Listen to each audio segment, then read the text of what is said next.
Esiet sveicināti, dārgie radioklausītāji! Jūs pašlaik klausāties Adventistu vispasaules radio raidījumu. Ar jums kopā esmu es, Girts Jaunzems. Šodien Vineta Krauliņa ir studijā aicinājusi Sigitu Pešeli un Anitu Rozi, lai kopā pārdomātu šī ceturkšņa tēmu, kā arī pievērst uzmanību svarīgākajām atziņām un meklētu praktiskus veidus, kā mēs varētu Bībeles vēstījumu īstenot savā dzīvē. Lai svētīgs klausīšanās laiks!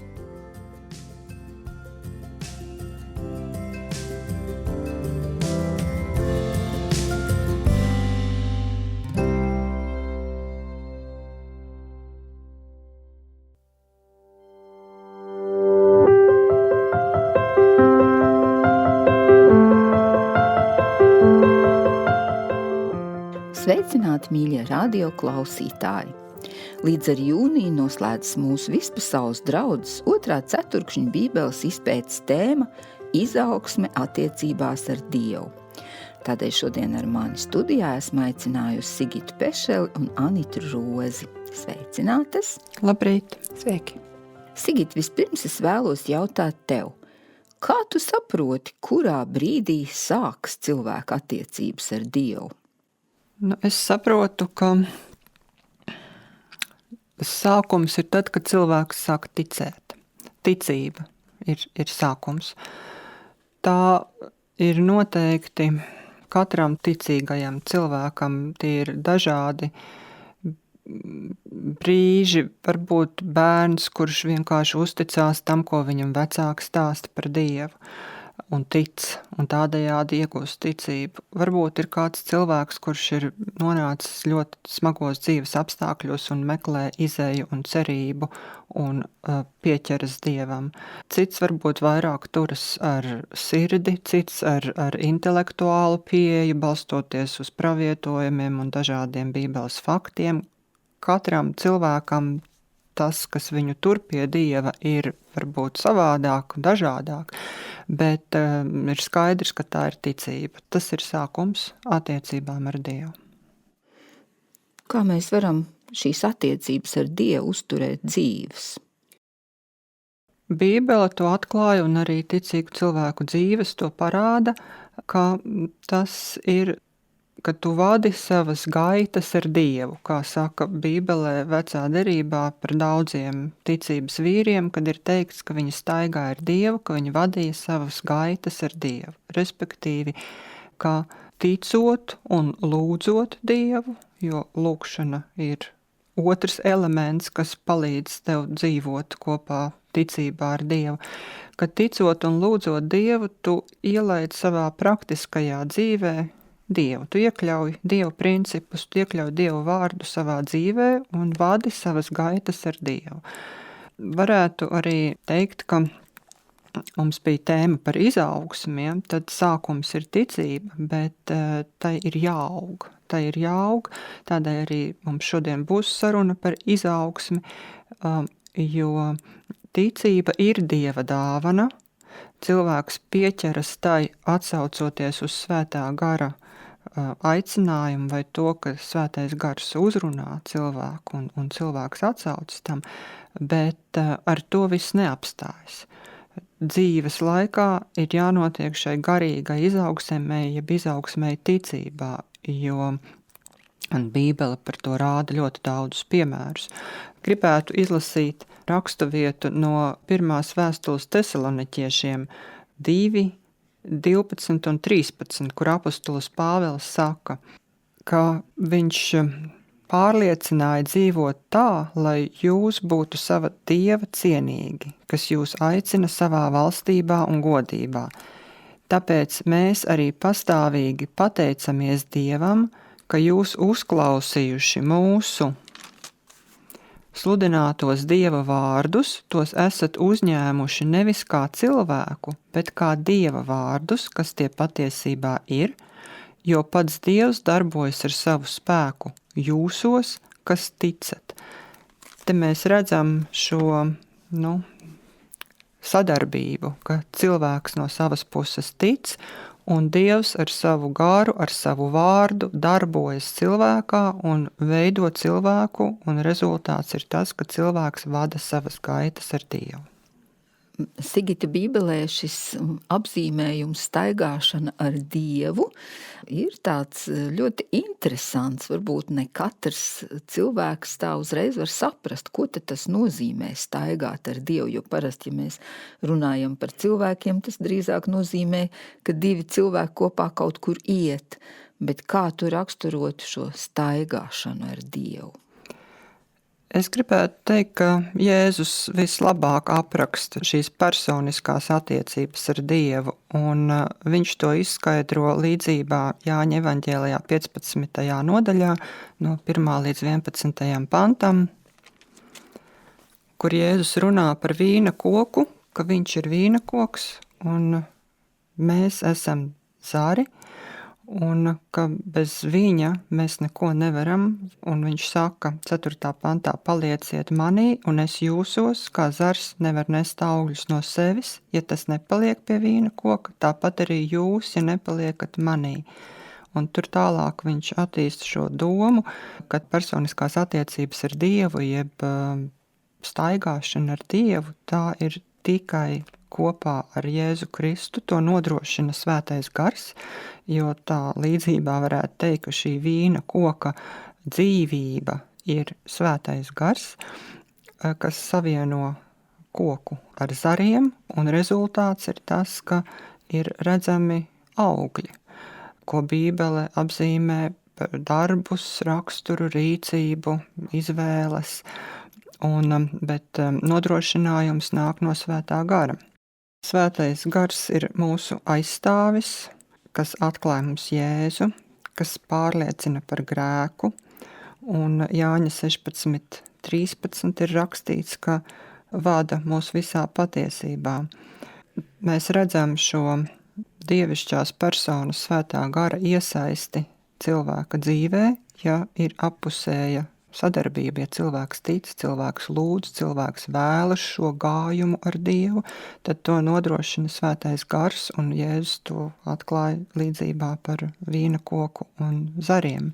Vai mēs varam arī aplūkot, kādi tad ir tie sagaidāmie rezultāti mūsu attiecībām, tuvām attiecībām ar Dievu? Bībele arī to atklāja, un tas, ko Dieva vārds pasaka, ir, ka cilvēka raksturā sāk arvien vairāk parādīties rakstura īpašības, kuras ir līdzīgas Jēzum, tādas, kādas tās ir Jēzum.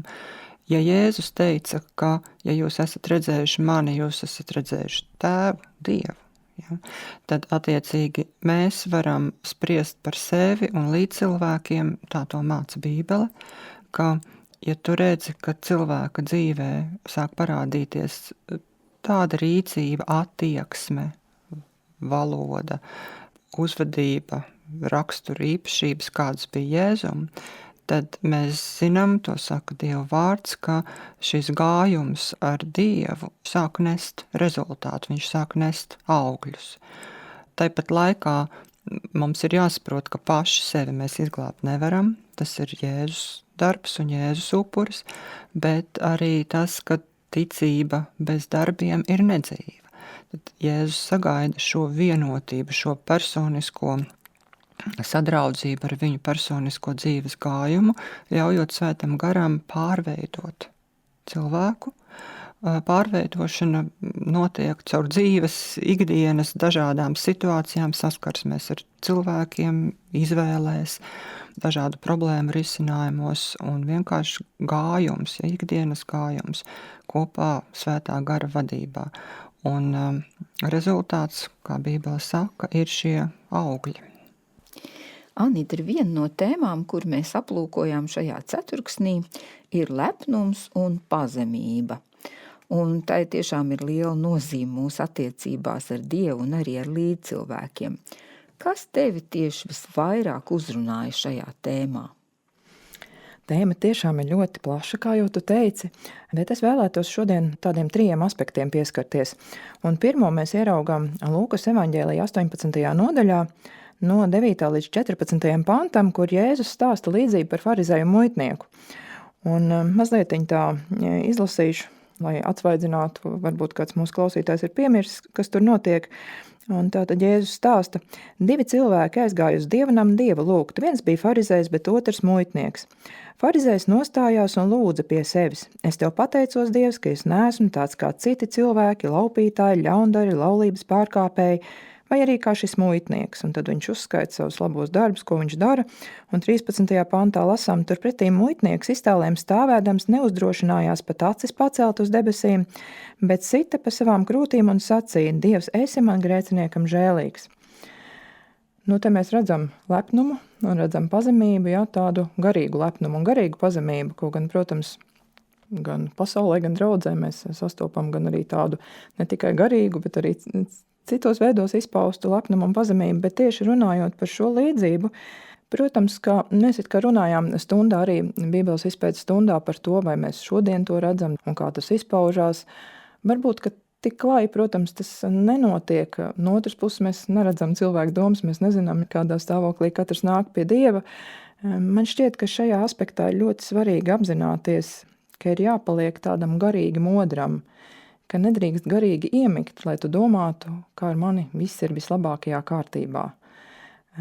Ir svarīgi palikt garīgi modram un būt nomodā par tādu savu sirds stāvokli, kā mēs lasām, piemēram, 139. psalmā, labi zināmos pantus, 23. un 24. kur ir šī lūkšana, pārbaudi mani, ak Dievs, un izzini manu sirdi, izmeklē mani un izdibini skaidri manas domas, un lūko, vai es neesmu uz ļauna ceļa, un tad vādi mani pa mūžības ceļu. Tas ir tas muitnieka stāvoklis, to tā varētu nosaukt, ka tu apzinies, ka salīdzinot ar svēto Dievu, tu nekad nevar būt pietiekam labs, un tu vienmēr vēlies, lai Dievs ir tavs tiesnesis, tu vēlies, un labā nozīmē tādā, ja, lai Dievs ir tas, kurš uzlūko tevi, lai viņš ir tas, kurš tevi vērtē, un lai Dieva svētā gara balss vienmēr ir uzgriezt pietiekam skaļi, lai tu dzirdi, ja, ka Dievs runā uz tevi un atgādina tos momentus, ka šis ir tas brīdis, ja, ka tev vajadzētu nākt un teikt, es man grēciniekam žēlīgs. Te pašā laikā, ja nu piemeklē kādā brīdī dzīvē tas moments, kad tev šķiet, ka nu es esmu labāks par visiem citiem, tad jāsāk tiešām nopietni bažīties, kas ar mani notiek, jo tas varbūt tas var piemeklēt tajos momentos, kad mēs sākam sevi salīdzināt ar kādiem citiem cilvēkiem, ko arī farizējs šeit dara. Un mēs aizmirstam, ka tas, uz kuru mums ir jāraugās, ir Jēzus, un ja mēs salīdzinām sevi ar viņu, tad mēs nekad nenonāksim līdz šim farizēja stāvoklim. Man liekas, ka te ir tāda viena bīstamība tiem cilvēkiem, kuri ir ļoti spējīgi, kuri ļoti talantīgi, varbūt kaut kāda īpaša dāvana liela, vienalga vai muzikāla, vai intelektuāla nebūtu, vai profesionāla. Un cilvēkiem, kuri sajūt to, ka es visu varu. Ir tādi cilvēki, mēs viņus abrīnojam. Viņi tik talantīgi, tik gudri, tik spējīgi, tik efektīgi, enerģiski, un viss iet kā no rokas. Varbūt tajā brīdī ir tāda lielāka bīstamība nekā mums pārējiem sāk sajusties, kad es taču visu varu, un tāds neapzināts lepnums var iezakties. Un es domāju, dažkārt, cik ļoti pateicīgai man jābūt, redzot to, ka es nespēju to, vai nevaru to, vai nemāku to, un tad tu saki Dievam, Dievs, paldies, ka tu pieņem man tādu, kāda es esmu. Jo, mēs tā ikdienā redzam, cik tas apvārsnes ir liels, kur būtu labi, ja mēs varētu Dievu atspoguļot daudz plašāk, daudz dziļāk, daudz efektīgāk, un tad tu saproti, ka tu tas nabaga muitnieks vien esi, ka tev tiešām jāsaka, Dievs, esi man grēciniekam žēlīgs, es gribētu izdarīt tik daudz tevis labā. Bet īstenībā, visu, ko es izdaru, kas tad tas nav nekādi lielie vezumi, vai ne? Bet tomēr es domāju, ka tas, lai arī neattur mūs no cenšanās, darīt to labāko. Un tas ir brīnišķīgi, ka Dievs mūs tādus pieņem. Tieši tā, un man šķiet, ka no tā arī var pasargāt tā apziņa, ka pat tad, ja ir kaut kāda joma, kurā man kaut kas ļoti labi izdodas, atcerēties, ka kurš ir bijis tas devējs, no kura tā dāvana nāk, un tad tu vari ar viņu lepoties, nevis ar sevi. Bet šajā jautājumā, šajā tēmā ir tāds interesants aspekts, ka īpaši diez vai tas bija tajos laikos, bet mūsu dienās dažkārt nākas sastapties ar to, ka šis te grēcinieka stāvoklis dažreiz, lai cik tas neizklausītos absurdi, cilvēku padara lepnu, ka viņš sāk teikt, redz, kāds es esmu liels grēcinieks, bet nevis tādā nozīmē, kā Pāvils savulaik to teica. Tas bija viņam nācis no pazemības, ka viņš apzinājās savu stāvokli Dievu priekšā, bet dažkārt nākas dzirdēt, ka cilvēks visu laiku kā to uzsver un visu laiku tā kā lepojas ar to, redz, kāds es esmu grēcinieks. Un gada iet, kā, ja, tas, ko Sigita runāja, tā izaugsme attiecībās ar Dievu, nenotiek faktiski. Ja? Viņš visu laiku paliek tajā stāvoklī, redz, kāds es esmu grēcinieks. Un gandrīz vai beigās sāk ar to lepoties, aizmirstot, ka tas patiesībā nav normāli. Jo, ja tev ir attiecības ar Dievu, tev kaut kādā brīdī no tās stāvokļa jāaiziet ārā ir, ja? Protams, mēs atnākam visi kā ļoti lieli grēcinieki, bet mūsos ir jābūt tai vēlmei, lai Dievs ir žēlīgs, kā muitnieks lūdz, ja? Nevis tā, ka, jā, mēs te visi esam grēcinieki un nekas nemainās. Kaut kādai pārmaiņai jānotiek, mums jāļauj, lai Dieva svētais gars darbojās un veic to pārmaiņu mūsos.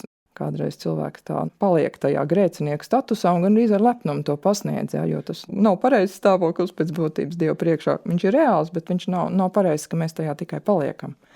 Jā, un otra lieta, par kur mēs arī runājām pirms ieraksta, ir tā, ja cilvēks nonāk tādā mazdūšībā, ja saskat par daudz savus kļūdas, par daudz savus trūkumus, un tā kā novērš acis no Jēzus un sāk vērot tikai tos savus trūkumus cilvēciskos.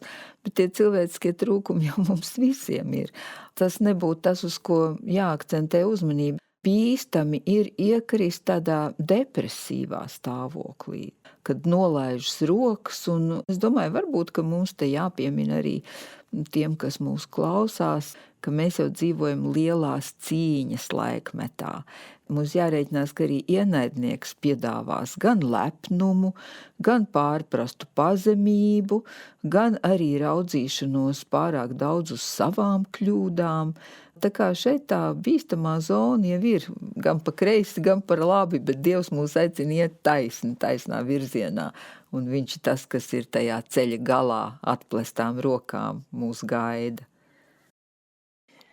Tad vēl kāds aspekts ir atrodams vēstulē Ebrejiem 11. nodaļā, šajā brīnišķīgajā ticības varoņa nodaļā, un tur no 24. līdz 26. pantam varam lasīt par Mūzu. Ticības spēkā Mūzus, liels izaudzis, liedzās saukties par faraona meitas dēlu, labāk gribēdams kopā ar Dieva tautu ciest ļaunumu, nekā īsu laiku baudīt grēcīgu laimi. Par lielāku bagātību turēdams Kristus negodu nekā Ēģiptes mantas, jo viņš raudzījās uz atmaksu. Protams, mēs zinām, ka Bībele raksturo Mūzu kā tādu lēnprātīgu cilvēku, pazemīgu, bet šos pantus mēs pārunājām tādā aspektā, kā tas varētu izpausties mūsu dzīvē, un vai pazemība kristiešu dzīvē nozīmētu tādu apzinātu atteikšanos no izglītības, no karjeras, no statusa, un kāpēc jā vai kāpēc nē. Jo raugoties uz Mūzes piemēru, ja viņš atteicās no savām iespējām faraona galmā un izvēlējās labāk būt par diezgan nepateicīgu tādu izvēli izdarīja, vadīt Dieva tautu šeit tūkstneša ceļojumā. Protams, tajā brīdī viņš vēl nezināja, kas viņu sagaida un cik izaicinājumiem pilns šis ceļš būs, bet te mums ir paskaidrots, kāpēc viņš to darīja, ka viņš raudzījās uz atmaksu, bet kā tas ir mums, kā tas ir mūsu ikdienas dzīvē? Man gribētu uzreiz jautāt, pie kādiem secinājumiem jūs savā Bībeles izpētes klasītē nonācāt. Jo tiešām, kā jau tu teici, Mūzum bija specifiski apstākļi, viņam bija jāizvēlas vainu. Bet es domāju, ka mums, kā Dieva bērniem, ir jātiec pēc ekscelences. Mums, man šķiet, to vajadzētu arī audzināt mūsu bērnos, jo Dievs ir ekscelents, viņš ir perfekts. Kā Bībelē teikts, viņa gudrība ir neaptverama.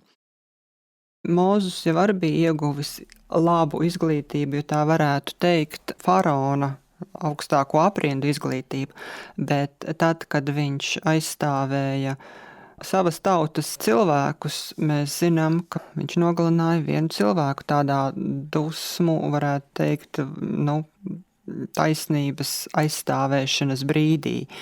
Un tālāk Dievam vajadzēja veidot viņā to pazemību, ko mēs redzam vēlāk, ja, lai viņš varētu būt par tautas vadītāju.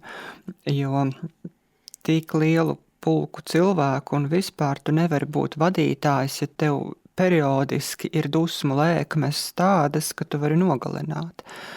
Tā ir šī skola, kā Dievs veidoja Mūzu, bet man ienāca prātā, ja mēs runājam vispār par to aspektu, vai tad tikai tādi ļoti, ļoti neizglītoti, pazemīgi cilvēki var būt ticīgi un Dievam pieņemami, un mēs saprotam, ka nē.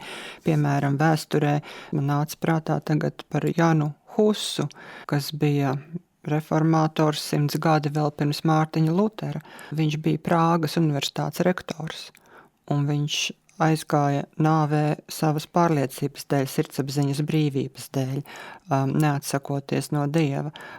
Tā kā mēs redzam, ka Dievam ir ļoti daudz dažādu cilvēku, caur kuriem viņš atklāja sevi, kurus viņš vada, lai viņa vārds tiktu izplatīts, ja, lai vairāk cilvēku uzzinātu par viņu, un lai arī viņa principi tiktu atklāti, lai viņš tiktu atspoguļots savos ļaudīs. Tieši tā, un man šķita svarīgi pieminēt šo momentu, lai tas netiktu pārprasts, lai tiešām mēs neuzlūkotu Mūzu nepareizā veidā faktiski, pārprotot šo jautājumu, jo arī Bībelē mēs redzam piemērus, kaut vai vislabāk zināmos Jāzepu, Danielu, Viņi neatteicās no šiem piedāvātajiem augstajiem amatiem, no šīm iespējām, un cik brīnišķīgi Dievs viņus caur to lietoja. Un tāds mūsu, varbūt tas īsais izvedums bija tajā apzināties, vai tas status, ko tu iegūst caur šo izglītību, caur šo amatu, varbūt, ko tu ieņem, tā nauda, kas tam visam varbūt nāk līdzi, tā ietekme, kas tev ir piepeši, vai tā tevi neaizved prom no Dieva un no pazemības klausīties, ko Dievs tev saka. Ja tavā dzīvē tas tā nenotiek, tad es esmu pārliecināta, ka Dievs arī brīnišķīgi svētī to karjeru, to izglītību, bet ja kāds cilvēks arī tāda gadījuma kādreiz var būt tīri individuāli pats, sajūt, ka, teiksim, tā vide, kur viņš ir nonācis, sāk viņu vest no Dieva projām, tad viņam vienkārši ir ar Dievu godīgi šis jautājums jāizrunā, teiksim tā, Un tad vēl šajā lepnuma un pazemības tēmā viena rakstu vieta, par kuru mēs arī runājām un kurai es vēlētos tā pavisam īsi pieskarties, ir no Lūkas evaņģēlija 22. nodaļas, un tur no 24. līdz 27. pāntam arī tāda ļoti labi zināma rakstu vieta. Tātad tur ir situācija, kad mācekļi savā starpā skaidro attiecības, un tātad Lūkas evaņģēlijas 22 no 24. pānta. Un tur arī ķilde cēlās viņu starpā, kurš no viņiem esot lielākais, un viņš, tas ir Jēzus, tiem sacīja: ķēniņi valda pār tautām un varenos sauc par labdariem, bet jūs tā ne, bet lielākajam jūsu vidū būs būt kā jaunākajam un vadonim kā tādam, kas kalpo. Te tiešām ir tāda interesanta lieta, un es gribētu teikt, varbūt kristietībai specifiska lieta, kā Jēzus apgriež pilnīgi kājām gaisā šo izpratni par to, ko nozīmē būt lielākajam. Tas temats it kā ir daudz runāts, un it kā tas ir ļoti skaidrs un saprotams un zināms, bet tomēr mēs dzīvojam sabiedrībā, kurā ļoti izteikts ir šis hierarhiskais attiecību modelis, ka tie, kas ir augšā, tie valda, tie, kas ir apakšā, tie pakļaujas, un, protams, ka mācekļi pēc savas izpratnes, pēc šīs pasaules kritērijiem, kādos viņi ir auguši un kādas viņi redz apkārt, arī skaidro šīs attiecības. Būdam tajā brīdī diezgan lielā neizpratnē par to, kāda tad ir Dieva valstība un kāds ir Dieva valstības attiecību modelis. Un mēs tad arī pārunājam par to, kā var ar rakstiem pamatot to, kāds tad ir attiecību modelis, kādu Jēzus vēlas redzēt. Un tādu vietu ir daudz, mēs varētu daudz tādas lasīt. Es izvēlējos 3 rakstu vietas. Pirmā ir Marka evaņģēlijas 10. nodaļa, 44. pāns, kurš mazliet atkārto šo, ko tikko lasījām, kur Jēzus saka: un ja kas starp jums grib būt pirmais, tas lai ir visu kalps. Tad ir Jāņa evaņģēlija 13. nodaļa, šī īpašā vieta, kur vakarēdienas tajā brīdī, un kur Jēzus mazgā mācekļiem kājas, un tad viņš arī saka, 14. 15. pāns: ja nu es, jūsu kungs un mācītājs, esmu jūsu kājas mazgājis, arī jums pienākas citam cita kājas mazgāt, jo es jums priekšzīmi esmu devis, lai jūs darītu, kā es esmu darījis. Un tad vēl Mateja evaņģēlija 11. nodaļa 29. pāns: Ņemiet uz sevi manu jūgu, mācieties no manis, jo es esmu lēnprātīgs un no sirds pazemīgs, tad jūs atradīsiet atvieglojumu savām dvēselēm. Ja mēs apzināmies to un ja mēs noliekam to savu lepnumu, tad mēs atrodam atvieglojumu savai dvēselē. Tā ir ļoti interesanta doma, ka pazemībā, lēnprātībā mēs atrodam atvieglojumu savai dvēselē. Mēs beidzam cīnīties par kaut kādiem saviem statusiem, mēs par savu vietu, beidzam tās, tā teikt, grūstīšanos savā starpā un vienkārši nomierinamies Kristū. Otra tēma, kurai tu vēlējies pieskarties, ir nožēla un piedošana. Šī tēma arī tāda ļoti plaša, bet varbūt kas ir tas pats svarīgākais, ko tu tajā saskatīji? Es gribētu iesākt ar līdzību, kura atklāja par to, kurš vispār dara iespējamu piedošanu. Un tā ir līdzība, ko atrodam Mateja evaņģēlijā 22. nodaļā no 1. līdz 14. pantam. Un tā ir līdzība par ķēniņu, kurš taisīja savam dēlam kāzas. Šī līdzība ir diezgan gara, 14 panti, tāpēc aicinu jūs pašus atvērt Bībeli un skatīties, izlasīt vai sekot līdzi, lai varbūt turētos līdzi tām dažām lietām, kuras es vēlos šobrīd pieminēt. Un līdzībā tātad īsumā pārstāstot, ja ķēniņš taisa savam dēlam kāzas, ir aicināti viesi, šie viesi neierodās, un tad viņš sūta savus kalpus, iet un meklēt cilvēkus lielceļos un sētmalēs, un kā Lūkas evaņģēlijā ir teikts arī līdzīgā līdzībā spiest, lai viņi nāk uz šo namu, un tad vēl tur ir kāda aspekta, kurus uz priekšu vēl pieminēšu. Gribēju ieskicēt dažas tās lietas, kuras padarīs varbūt šo līdzību skaidrāku. Tās ir arī atrodams grāmatā Kristus līdzības. Un te ir runa par lielceļiem un sētmalēm. Kas ir šie lielceļi? Vai cilvēki, kurus atrod uz lielceļiem, tie ir cilvēki, kuri aktīvi piedalās sabiedrības dzīvē.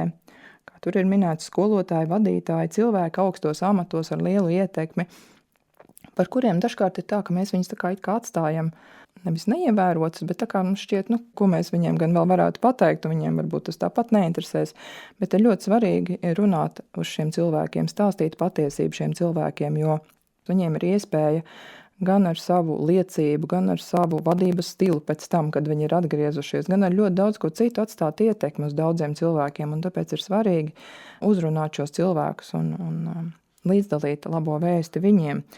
Tad šie cilvēki, kurus atved tā kā no sētmalēm nosacīt, ja, ir cilvēki, kur ir it kā jau tā grupa, uz kuru parasti runā, bet tomēr apzināties, ka šie cilvēki ir un ka viņiem ir ļoti vajadzīga šī labā vēsts. Un tie ir cilvēki, kur ir kādās fiziskās, materiālās, garīgās vajadzībās.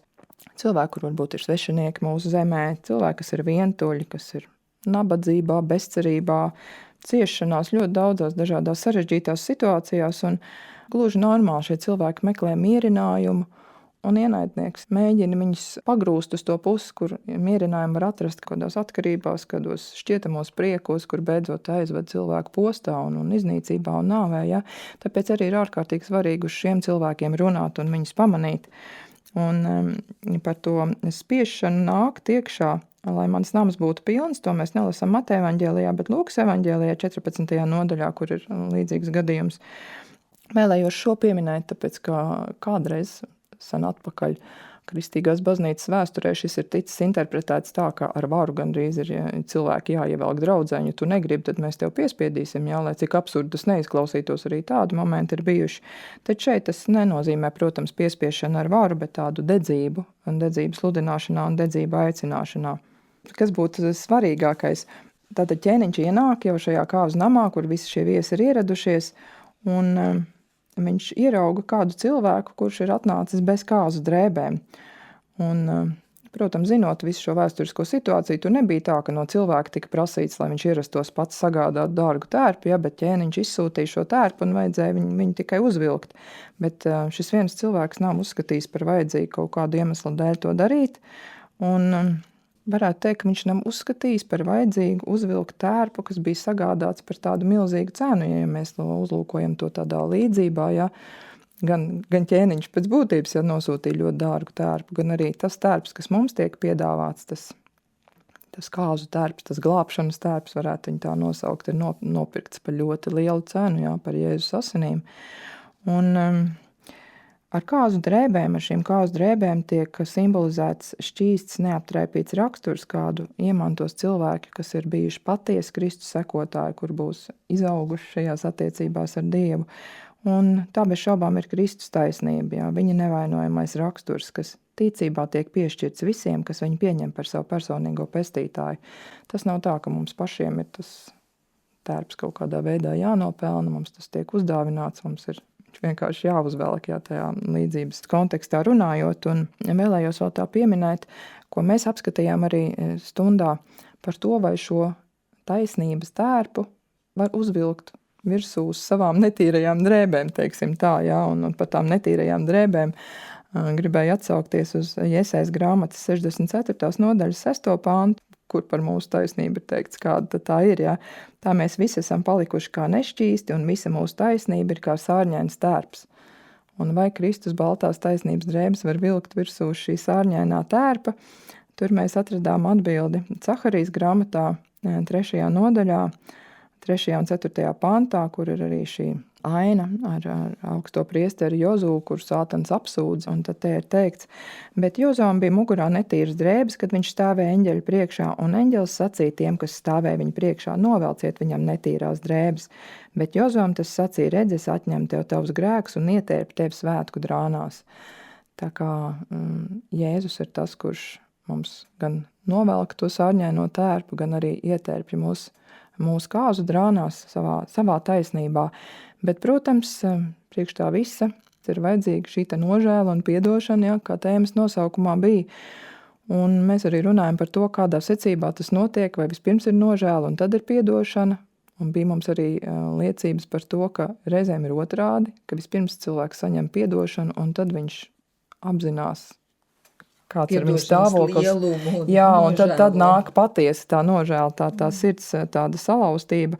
Un patiesībā bez Dieva gara cilvēks pat nespēja īsti saprast, ka viņš tiešām ir grēcinieks un ka viņam šī nožēla ir vajadzīga, jo droši vien, ka mums ikvienam ir bijusi saskara ar cilvēkiem, kuri Dievu nepazīst un kuriem šķiet, ka viņi ir ļoti labi cilvēki. Un ja arī kaut kādā brīdī tā nožēla nāk, tad tā ir nožēla par sekām, kas tev piemeklē, ja? nevis tāda bībeliskā nožēla. Es vēl gribētu, Anīta, te piebilst, ka varbūt kādreiz tu saki, ka var redzēt to, ka viņš nav ideāls, bet ir arī tā, ka mēs sastopam cilvēkus, kuri nav ticīgi un kuri ir tiešām brīnišķīgi cilvēki, visos veidos, izpalīdzīgi, sirsnīgi, līdzjūtīgi, bet tas jau neizslēdz to, ka viņi tāpat kā mēs ir grēcinieki. Kaut gan Romiešu 2. nodaļā ir ļoti interesants moments, kur teikts, jā, ka tie, kas dzīvo pēc sirdsapziņas, un ka ja šī sirdsapziņa ir saskaņā ar Dievu prātu, ka tad viņu dzīve tiks pielīdzināta ticīgai dzīvei. Tā kā tur arī tāds interesants moments. Katrā ziņā es gribētu teikt to, ka visas šīs pārdomas un pārunas, ko mēs šodien veicam, arī palīdz mums saprast to, ka Dieva vārds un tajā izteiktās patiesības ir tik dziļas un tik plašas, ka mēs nekādi nenonāksim pie tā gala kopsaucēja, jo tas kopsaucējs vēl ir pie horizonta. Tātad mēs varētu vēl analizēt, runāt un domāt, un paldies Dievam, ka mēs vienmēr varam mācīties no viņa vārda. Es gribētu vēl piebilst to, ja mēs runājam par izaugsmi, tad šis vārds jau pats par sevi pasaka, ka tas ir process, tā ir virzība. Tas nav kaut kas tāds vienreizējs vai tāds, kas uz vienu brīdi nostrādā un tad paliek kaut kur tā sasalis, bet protams, mēs runājām par ticību, mēs runājām par lūgšanu, mēs runājām, ka svētā gara darbības rezultātā sāk veidoties cilvēka dzīvē augļi, gara augļi. Bet vēl pēdējais, kas, protams, ir jāpasaka, ir par Bībeles lomu, Dieva vārda lomu.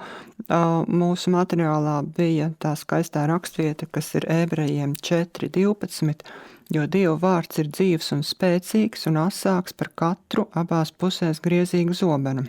un spiežas dziļi iekšā, līdz kamēr pāršķir dvēseli un garu, locekļus un smadzenes, un ir domu un sirds prāta tiesneses. Šajā rakstu vietā mēs redzam, ka Dieva vārdam ir ļoti liels spēks uzrunāt domas, uzrunāt sirdsapziņu un veikt šo izmaiņu. Tādēļ cilvēkam attiecībās ar Dievu lūkšana ir jāapvieno ar Bībeles lasīšanu, jo viena pati lūkšana, tas būs tāds vienvirziena dialogs, ja, vienpersonisks, bet apvienojot ar Bībeles lasīšanu, ieklausoties, ko Dievs saka atpakaļ, ko Dievs saka cilvēkam, tad Dieva vārds paveic šo darbu, kur Dieva vārds savienojas ar ticību, notiek šis lielais pārvēršanas brīnums, un tā ir tā izaugsme.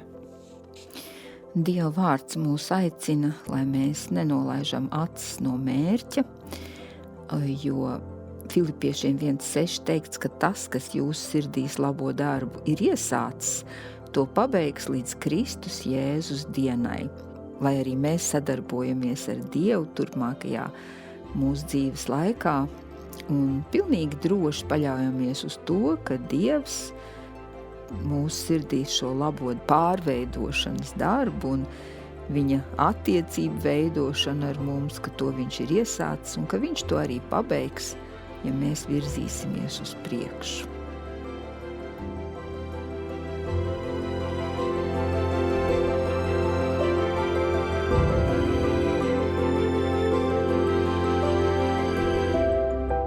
Raidījums iespējams klausīties katru piektdienu 17:00 Adventistu vispasaules Radio Latvija YouTube kanālā, kā arī vietnes adventisti.lv resursu sadaļā.